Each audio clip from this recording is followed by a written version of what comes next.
오늘은 우리 열왕기상 8장 12절부터 21절을 가지고 성전을 봉헌하는 자의 자세란 제목으로 우리 함께 말씀 나누기 원합니다. 사실 우리가 오늘 많이 볼 구절은 12절부터 14절까지입니다. 15절부터는 이제 다윗이 연설을 하면서 자기가 아버지의 뒤를 이어서 하나님께서 명령하신 성전을 건축했다고 하는 그 내용을 담고 있습니다. 우리는 오늘 말씀 속에 특별히 그 12절부터 14절의 내용을 통해서 성전을 봉헌하는 자의 자세라는 그 말씀을 나누기를 원합니다. 우리 지난 시간에 성전을 채운 솔로몬에 대한 말씀을 나누었습니다. 솔로몬이 성전을 채울 때 이상한 일이 일어났습니다. 10절, 11절에 보면 제사장이 성소에서 나올 때 구름이 여호와의 성전에 가득함에 제사장이 그 구름으로 말미암아 능히 섬기지 못하였으니 이는 여호와의 영광이 여호와의 성전에 가득함이었더라 라고 했습니다. 제사장들이 그 장면을 보며 너무 놀라서 그들이 직무를 수행할 수가 없었습니다. 그때 솔로몬이 그들을 격려하면서 성전 봉헌의 자세가 어떠해야 하는지를 그는 보여주고 있습니다. 여러분, 우리는 오늘 말씀을 통해 성전을 봉헌하는 자세에 대해서 크게 세 가지를 나누기를 원합니다. 첫째, 솔로몬은 검은 구름을 하나님의 임재의 징표로 그는 보았습니다. 둘째, 솔로몬은 그 성전의 소유권을 하나님에게 드렸습니다. 셋째, 솔로몬은 백성들을 향해서 축복하였습니다. 우리가 이 말씀을 중심으로 성전을 봉헌하는 자의 자세란 제목으로 우리 함께 말씀을 나누시는 저와 여러분 되시기를 주님의 이름으로 축원합니다. 첫째, 솔로몬은 검은 구름을 하나님의 임재의 징표로 보았습니다. 사실 성전을 잘 지었는데 어두운 먹구름이 끼었습니다. 그런데 그래서 캄캄한 구름이 성전에 가득해졌음을 볼 때 얼마나 그들이 두려웠을까요? 성전을 잘 지었는데 그 성전에 검은 먹구름이 슉 하면서 들어와서 그 성전이 컴컴해졌을 때 제사장들이 얼마나 두려움에 휩싸였을까는 우리가 쉽게 상상할 수 있을 것입니다. 그들은 아마도 무엇인가 잘못되었다. 이게 도대체 뭐냐? 아니, 성전을 잘 지었으면 환한 빛이 비추어야 될 텐데 왜 이렇게 시커먼 구름이 이곳에 먹구름이 끼는가? 여러분, 먹구름이라고 하는 것은 사실 그렇게 좋은 징조가 아니지 않습니까? 근데 이때 솔로몬이 담대하게 말합니다. 여호와께서 캄캄한 데 계시겠다고 하였느니라. 여호와께서 캄캄한 데 계시겠다고 하였느니라. 12절에 그는 그렇게 분명히 말씀합니다. 솔로몬이 이르되 여호와께서 캄캄한 데 계시겠다. 이것이 불길한 일의 징조가 아니라 은총의 징조임을 그는 확신했습니다. 솔로몬은 혼자 생각으로 좋은 것이 좋은 거야, 이거 좋은 거야, 이렇게 말한 것이 아닙니다. 그는 분명한 근거를 가지고 그는 이렇게 판단했습니다. 레위기 16장 2절을 보면 여호와께서 모세에게 이르시되 내 형 아론에게 이르라. 성소에 휘장한 법궤위 속죄소 앞에 아무 때나 들어오지 말라. 그리하여 죽지 않도록 하라. 이는 내가 구름 가운데서 속죄소 위에 나타남이라. 여러분, 구름 가운데서 속죄소 위에 나타남이라고 하나님께서 벌써 말씀하셨기 때문에 솔로몬은 그것을 알았기 때문에 그는 두려워하지 않았다는 것입니다. 여러분, 왜 하나님께서 이렇게 어두운 구름을 통해서 자신을 드러내시는 것일까요? 여러분, 이 어두운 구름 자체가 하나님의 영광이라고 할 수 있을까요? 그렇지는 않습니다. 구름이 하나님의 영광일 리는 없습니다. 오히려 성경은 하나님은 빛이시라고 말씀합니다. 요한일서 1장 5절도 보면 우리가 그에게서 듣고 너희에게 전하는 소식은 이것이니 곧 하나님은 빛이시라. 그에게는 어둠이 조금도 없으시다는 것이니라. 여러분, 하나님에게는 조금도 어둠이 없다 그랬습니다.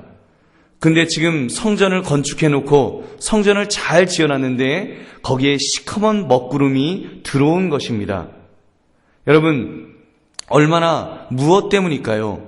여러분, 그것은 바로 인간 때문에 빛 대신 하나님의 영광의 찬란한 광채를 견디어낼 수 없는 유한한 인간, 죄성을 가지고 있는 인간 때문에 하나님께서 그렇게 임하신 줄로 믿습니다. 여러분, 그렇습니다. 하나님은 빛이시지만 어두운 구름을 통해 우리에게 나타내어 주시는 줄 믿습니다. 여러분, 어쩌면 이것이 하나님이 우리에게 보여주시는, 자신을 나타내어 주시는 그런 방편이라고 생각합니다. 사랑하는 성도님들, 여러분들이 살아가면서 그런 것들을 느껴보셨습니까? 실제로 하나님의 임재를 느끼게 되었던 사건들이 어떤 때이던가요? 여러분, 물론 때로는 우리가 기도하는 중에 빛 대신 하나님을 직접 목격할 때도 있었을 것입니다. 그러면 얼마나 좋겠습니까? 그러나 우리가 빛 대신 하나님을 직접 뵈는 경우는 거의 없을 것입니다. 정말 특별한 경우에 그 비슷한 경험을 하나님께서 주실 때도 있지만, 신비적 체험을 주실 때도 있지만, 보통 일반적으로는 그런 은혜가 별로 나타나지 않습니다. 여러분, 어쩌면 우리가 빛 대신 하나님을 직접 우리가 목격하게 된다면 그때는 최하 사망인 줄로 믿습니다. 그 사울이 여러분 최하 사망이기 때문에 여러분 절대로 하나님을 우리가 직접 빛 대신 하나님을 목격할 수는 없는 줄로 믿습니다. 그러면 어떻게 나타날까요? 그 예가 여러분 사울이 다메섹 도상에서 빛으로 오신 예수님을 보았을 때라고 생각합니다. 그때 여러분 그 사울이 어떻게 되었습니까? 분명히 성육신하신 예수님이었음에도 불구하고 지금요 그 성부 하나님이 아닙니다. 성육신하신 이미 인간의 몸을 입고 오셨던 예수님이었음에도 불구하고 그의 눈이 멀었습니다. 그래서 비늘이 떨어져서 그가 회복되기 전까지는 앞을 볼 수가 없었다고 성경은 말씀합니다. 여러분, 반면에 성경을 보면 믿음의 선배들이 언제 하나님의 임재를 깨닫게 되었는지를 우리는 알 수 있습니다. 어둠의 터널을 통과할 때 오히려 그때 하나님의 임재를 더 깨닫지는 않는지요. 그 대표적인 예로 여러분 욥을 들 수 있지 않겠습니까? 그런 이유 없는 고난을 너무도 끔찍하게 당했던 인물입니다. 그가 겪었던 어두움의 터널, 그것이야말로 캄캄하고 또 깜깜한, 정말 깜깜한 그 어두움 속에 있지 않았습니까? 근데 그가 그 어두움의 긴 터널을 통과한 후에 그의 고백이 무엇입니까? 내가 하나님을 더 깨닫게 되었다는 것입니다. 그는 이렇게 말합니다. 욥기 42장 5절, 내가 주께 대하여 귀로 듣기만 하였사오나 이제는 눈으로 주를 배움나이다. 눈으로 주를 배움나이다. 여러분, 그가 정말로 눈으로 하나님을 보았을까요? 여러분, 아닙니다. 그 고난을 통과할 때, 그가 어두움의 긴 터널을 통과할 때 그 먹구름 속에서 하나님의 임재를 느끼게 된 줄로 믿습니다. 여러분, 사랑하는 성도님들, 그러므로 저와 여러분들은 솔로몬 같은 영적 민감성이 있기를 바랍니다. 어두운 구름을 보면 불길한 징조로 느끼는 것이 아니라 하나님의 임재로 느낄 수 있기를 바랍니다. 어떤 어두운 구름에 여러분은 둘러싸여 있으신지요? 하나님이 나를 미워하고 있다고, 나를 싫어하신다고, 나를 버리셨다고 하는 부정적인 생각을 가지고 있지는 않으신지요? 여러분, 내 인생은 실패하였다고, 난 잘 믿으려고 했는데 하나님이 나를 어여삐 보지 않으신다고, 나를 싫어하신다라고 혹시 절망하고 있지는 않으신지요? 오늘 말씀을 통해 하나님의 깊은 진리를 깨달으시며 오히려 그 어두움의 그 구름이 하나님이 나와 함께 하시는 징표임을 여러분 깨달을 수 있는 저와 여러분 되시기를 주님의 이름으로 축원합니다.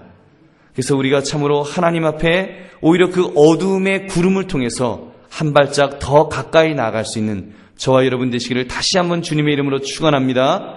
아멘. 두 번째, 솔로몬은 그 성전의 소유권을 하나님에게 드렸습니다.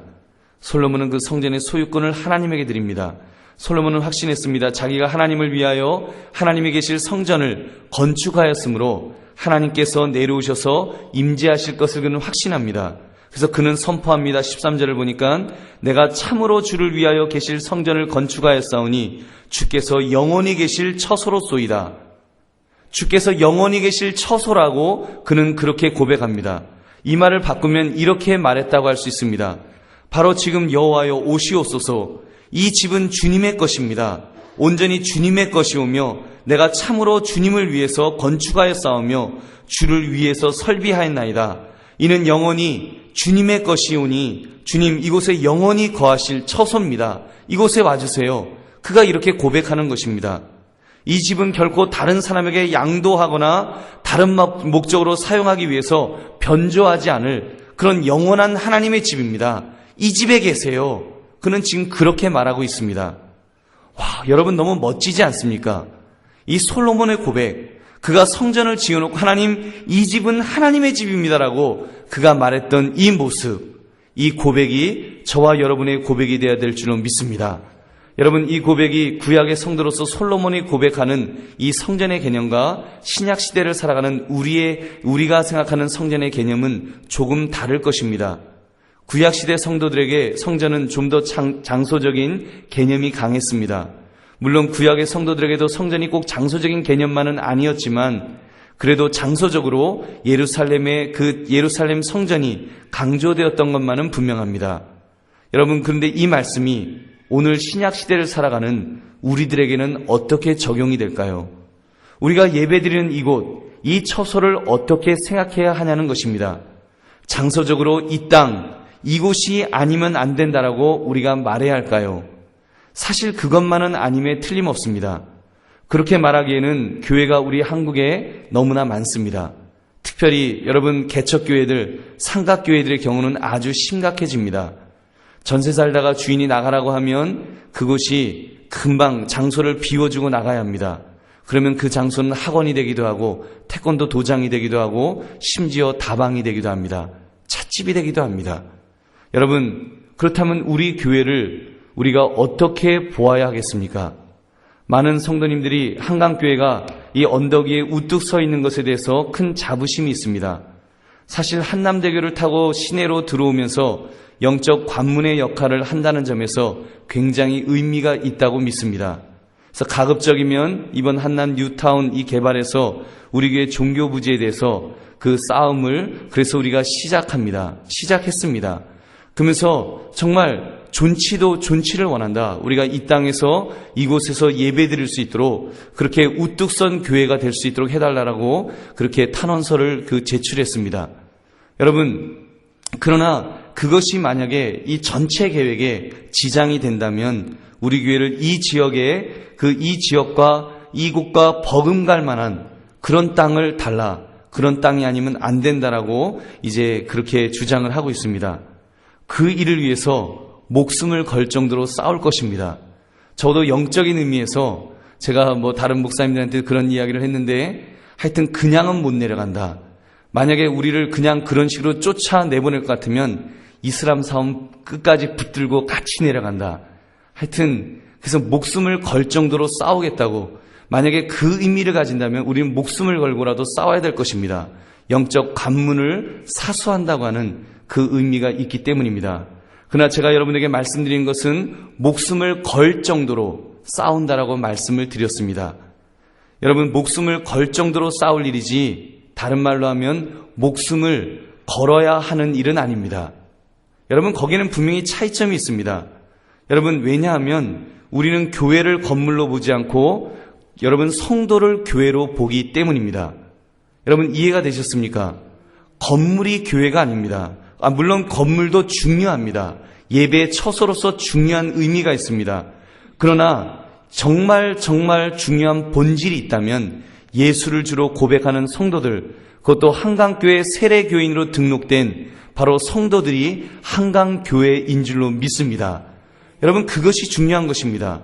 그래서 우리가 정말 지켜야 될 것이 있다면 여러분, 그 예수를 주로 고백하는 그 세례교인된 우리 한강교회, 우리 성도들을 지켜야 될 줄로 믿습니다.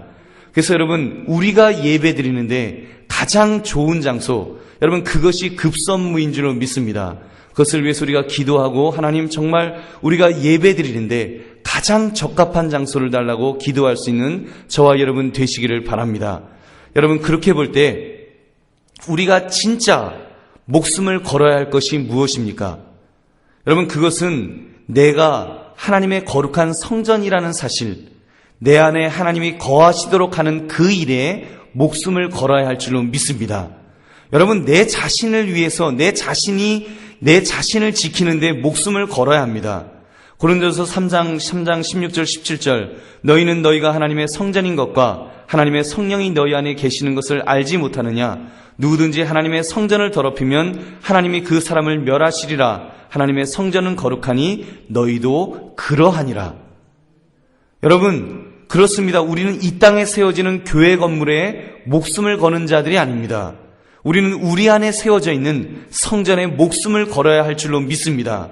하나님께서 내 심령 안에 계시는데 그 자리를 빼앗겨서, 만약에 하나님의 자리를 내 마음속에서 빼앗겨서 사단이 자리 잡게 한다면 우리는 그것을 위해서 목숨을 걸어야 될 줄로 믿습니다.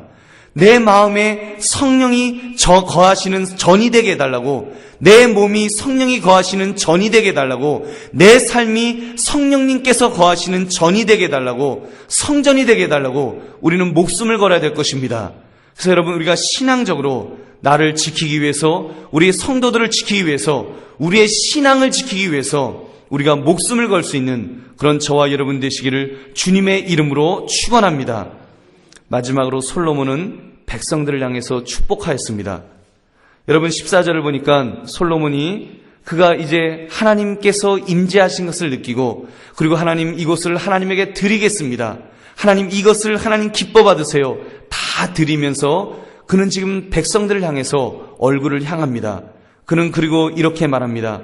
얼굴을 들이켜 이스라엘의 온 회중을 위하여 축복하니 그때 이스라엘의 온 회중이 서 있더라. 여러분 생각해 보십시오. 백성들이 얼마나 두려웠겠습니까? 하나님의 임재의 상징이 빛으로 오지 않고, 여러분 먹구름으로 차 들어올 때 얼마나 두려웠겠습니까? 뭔가 잘못되었다가는 그 두려움이 얼마나 있었겠습니까? 근데 그런 그들을 향해서 지금 솔로몬은 그들을 축복합니다. 여러분 이 장면은 마치 기브온이 놀라고 있을 때 천사가 그를 축복했던 것과 그 유사해 보입니다. 그 사사기 6장 22절 23절을 보면 기드온이 그가 여호와의 사자인 줄을 알고 이르되 슬프도소이다 주 여호와여 내가 여호와의 사자를 대면하여 보았나이다 하니 여호와께서 그에게 이르시되 너는 안심하라 두려워하지 말라 죽지 아니하리라 하시니라. 여러분 지금 그런 것처럼 지금 솔로몬은 이 백성들에게 그는 축복의 말을 하고 있습니다. 그가 백성들을 평화롭게 하고 그들을 공포에서 구해 주었다는 뜻입니다. 이때 백성들은 모두 서서 그 축복의 말씀을 들으면서 아멘 아멘 했던 것입니다. 사랑하는 성도님들, 이러한 축복의 말씀이 우리 교회에 많이 있어지기를 바랍니다. 강단에서 선포되는 말씀이 여러분 저주의 말씀이 아니라 이러한 축복의 말씀이 될 수 있기를 바랍니다. 사람을 세워주는 말씀이 될 수 있기를 바랍니다. 믿음의 선배가 후배들에게 하는 말이 이러한 축복의 말씀이 될 수 있기를 바랍니다. 여러분 우리는 흔히 그런 말들 하지 않습니까? 너는 왜 매일 그따위로 사냐? 넌 그것밖에 되지 않느냐? 언제 인간 될래? 이런 말이 여러분 우리가 이런 말은 하지 않기를 바랍니다. 여러분 생각해 보십시오.